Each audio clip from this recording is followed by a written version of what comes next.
If you have a Craftsman DLT 2000 or an LT 2000 riding tractor that has these power pedals forward and reverse, and you have to remove this Fender footrest, let me show you how we go from this to this. Watch this video to the end as I show you the procedure, the tools I use, and where some of the hidden bolts are.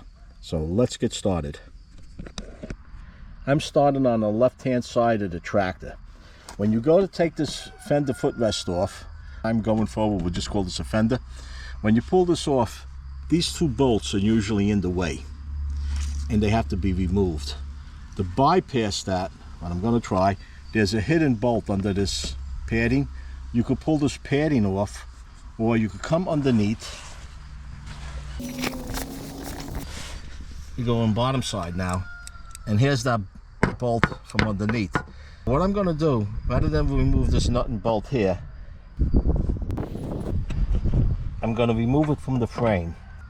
Between this bracket and those bolts on top, it's hard to slip this out. So by removing this bracket, I should be able to leave those bolts on top, and it's just one less bolt to pull out. To remove this nut, you need a 9/16 socket. I'm going to remove this nut over here. Then we're going to go to the other side to remove the other bracket, and we'll get to the pedals.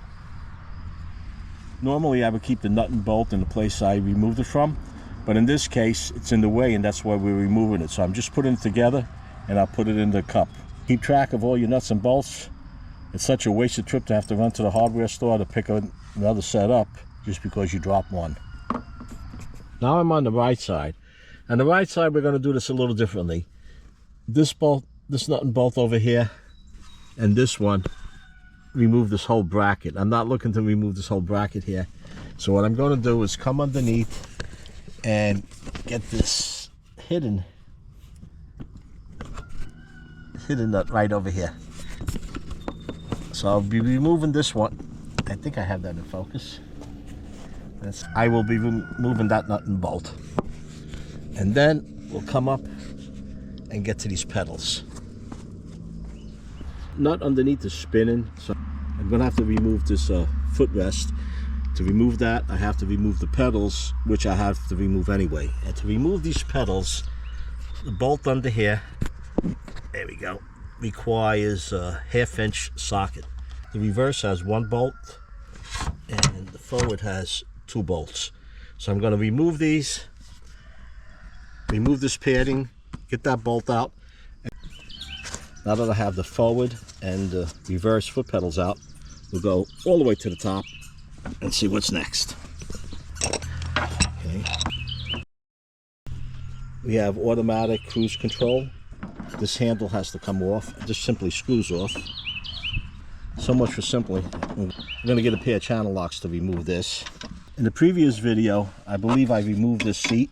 It makes it easy. It's not as heavy when you go to take it off. Whether you're leaving the seat attached to the fender or not, you have to disconnect the safety here, disconnect it from these tabs.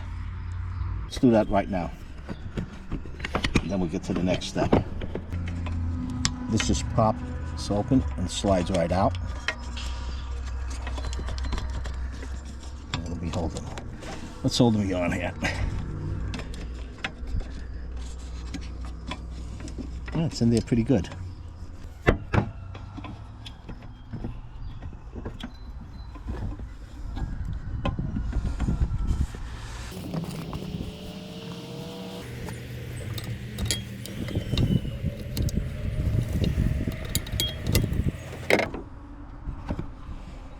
I don't know why that was so tough to get out. I needed a screwdriver to get her out. Now we have these little tabs over here. And could you see this? I'm going to need 2 hands. Get a screwdriver in there and just pop this open. Try not to break it so you can use it again. Once I get these 2 clips off, I'll be back.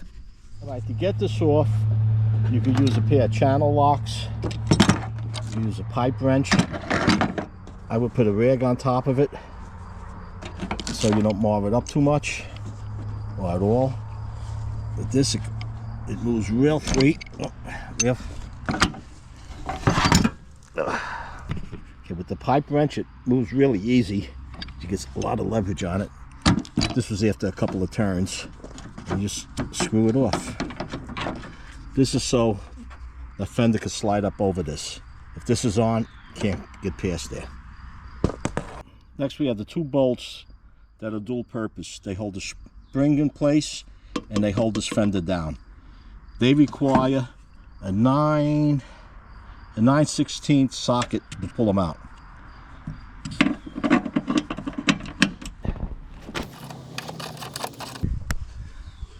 Okay, when you get these out, this is what we're looking at. Here's your spring, here's the bolt with a washer. Next, this gas cap has to be removed. As you can see, where it comes out of the fender, the cap is wider than that hole. So get this gas cap off.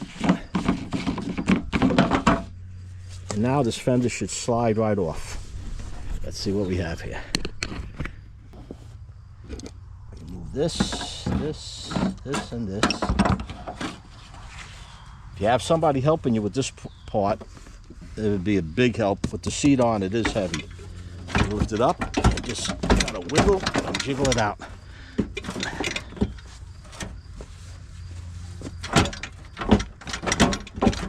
There was a little issue on getting this out, and I'll show you what it is once I pull this off. John, could you grab the other side of this? Yes, I could.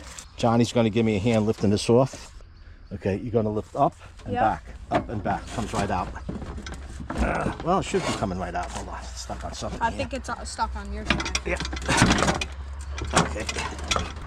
You see what I'm hung up on? No. Okay. Oh, Hold on. The bracket might be giving us trouble. Lift up the back and pull to you. Pull it back straight. Okay, hold on. Okay, I have to take a look and see what's holding us up here. Once we get this off, I'll show you what the issue was on this side. Ready, John? Yep. Oh, you know what? Come on this side so you don't hit the camera. All right. And we're going to lift it up and out. Ready? Up. Hey, the thing's getting stuck. On my side. It just came out. My side. Hold on. Came out. Go in the middle, John. Yep. And lift it up and pull out. That's how you got the thing. You're knocking it off. Okay, we had a little disaster over here. Taking the wheels off this tractor wasn't necessary for this particular job. There's another part of this tractor that I'm working on.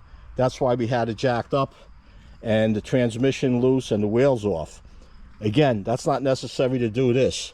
But what is necessary, I want to point out, what was hanging me up the first time, on this side, the 2 bolts that are here, one here, have to be removed to get the seat off. And in addition to that, the hidden bolt that's under the footrest, that's here. Not only do you have to take the nut off, the bolt has to pop out, otherwise it's staying connected to the bracket. So other than that little disaster we just had, everything went fairly smooth. If you have any questions or comments, post them down below. If you enjoyed the video, give it a like, it does help. And if you haven't done so already, subscribe, hit that Joe Z button, and not to miss my new videos as I upload them, be sure to ring that bell. Until next time, stay safe.